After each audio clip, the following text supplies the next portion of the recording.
Exclusive. सावधान रहना चाहिए हमें कि किस पे भरोसा कर रहे हैं। कभी कभी फरिश्ते के रूप में शैतान भी मिल जाते हैं। भूल तो नहीं गए हमें।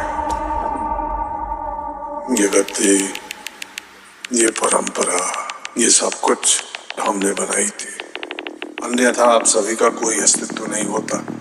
और बात जब दावेदारी की पहुंच चुकी है तो इसे भी निभाया जाए।